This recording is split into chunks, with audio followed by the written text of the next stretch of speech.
And citizens of the Citizens Revolution are currently gathering as we speak at the main plaza of Quito right now. Pablo Vivanco is there and we have him now on the line. Pablo is a journalist at our main teleSUR English headquarters there in Quito. Hey Pablo, good to hear from you. Thanks for joining us. So you're at the rally there in support of the Citizens Revolution, in support of the government. What's the attitude there, and how does it contrast with the attitude we've been seeing at the opposition rallies? Good evening, Cody. Yes, here we are in the capital of Ecuador, Quito, in the historic center in what's called the Plaza Grande, or the Plaza de la Independencia. Right here behind me is also the Carondelet Presidential Palace. And as you can hear, there's a jubilant attitude here. It's very festive among the supporters of the Citizens Revolution and of the elected government of Rafael Correa. As you say, it contrasts significantly to the opposition demonstrations, which have been far more aggressive, sometimes actually resulting in violence. Several people have been injured throughout. Just nearby here in the Mejia school this week, a demonstration turned violent. Several people were injured and a police car was torched by the demonstrators. We're seeing images of that right now, what I believe to be yesterday's demonstrations and sort of confrontations there with the police line. So do we know if the opposition protesters plan to continue demonstrating?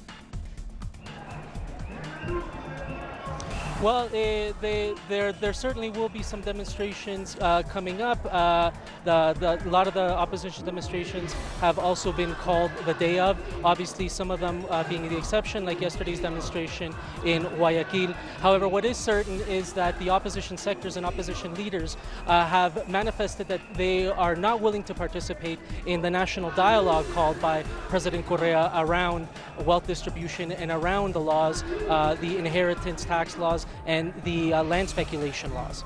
How is this coinciding with Pope Francis's visit there, Pablo? Well, the plans for Pope Francis's visit are going ahead. Most of the country here in Quito, it'll be hard for you to find a shop that doesn't have a poster welcoming the Pope. Obviously, the Pope is going to spend a couple days here. One of those days is going to be in Guayaquil, the city where Jaime Nebot, the mayor of Guayaquil, organized a demonstration yesterday. But nonetheless, the plans are going ahead with that. Obviously, the sectors of that support the government and the government of Rafael Correa are planning for this. They're putting everything in place so that this is going to be a successful visit from the pontiff here. The first day, obviously, in several decades. So many people are looking forward to it. Some of the opposition sectors have talked about possibly organizing some protests. However, much of that at this point is speculation. Nothing has been announced. However, given the attitude of opposition sectors, it could be something that they decide to organize and call for in the days leading up to the Pope's visit. All right, Pablo Vivanco reporting for us from Quito. Pablo, thank you very much.